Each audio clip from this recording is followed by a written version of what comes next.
साल 2005 बिहार विधानसभा चुनाव का वो साल जब किसी भी दल को संपूर्ण बहुमत नहीं मिला था।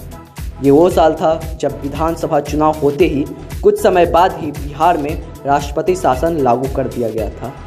पर राष्ट्रपति शासन लागू होने के पीछे भी एक दिलचस्प कहानी है। फरवरी 2005 में बिहार विधानसभा चुनाव संपन्न हुआ। इस चुनाव में किसी भी दल को संपूर्ण बहुमत नहीं मिला था। यूपीए गठबंधन के तौर पर राजद, लोजपा और कांग्रेस मैदान में उतरी थी और निर्दलीय विधायकों की सहायता से यूपीए की सरकार बनाई जा सकती थी। परंतु रामविलास पासवान ने राजद के समक्ष एक शर्त रख दी, अगर किसी भी मुस्लिम कैंडिडेट को बिहार का मुख्यमंत्री बनाया जाए तो वो अपने 29 विधायकों का समर्थन दिलवा देंगे। इसके लिए लालू प्रसाद यादव राजी नहीं हुए।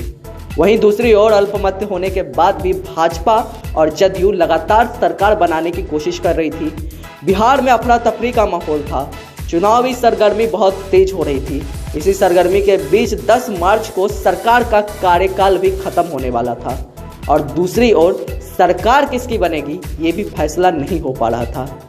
राजद और लोजपा को भी डर था कि देर होने पर कहीं उनके ही दल में विभाजन ना हो जाए। इसी भागदौड़ के माहौल में 7 मार्च 2005 को बिहार के तत्कालीन राज्यपाल बूटा सिंह ने राष्ट्रपति शासन की सिफारिश कर दी। उस समय देश के राष्ट्रपति एपीजे अब्दुल कलाम जी थे और वो उस समय रूस में थे। राष्ट्रपति शासन लागू करने के लिए फैक्स भेजा गया और फैक्स के जरिए राष्ट्रपति शासन पर सहमति ले ली गई। बाद में विधानसभा को भंग कर दिया गया। कहा तो ये भी जाता है कि उसके पीछे लालू प्रसाद यादव का ही हाथ था। वही चाहते थे कि बिहार में राष्ट्रपति शासन लागू हो, क्योंकि उस समय केंद्र में कांग्रेस की सरकार थी और लालू प्रसाद यादव रेल मंत्री थे। इसलिए उनके ही दबाव में आकर केंद्र सरकार ने यह फैसला लिया था, जिसके वजह से बिहार में राष्ट्रपति शासन लागू हो गया। परंतु बिहार की राजनीति में कुछ और ही होने वाला था। जो दल एक साथ मिलकर बहुमत में आकर सरकार बना सकते थे, राष्ट्रपति शासन हटने के बाद वो विपक्ष में आकर बैठ गए। अक्टूबर-नवंबर में हुए चुनाव में एनडीए को स्पष्ट बहुमत मिल गया। इसके साथ ही 24 नवंबर 2005 को राष्ट्रपति शासन खत्म हो गया।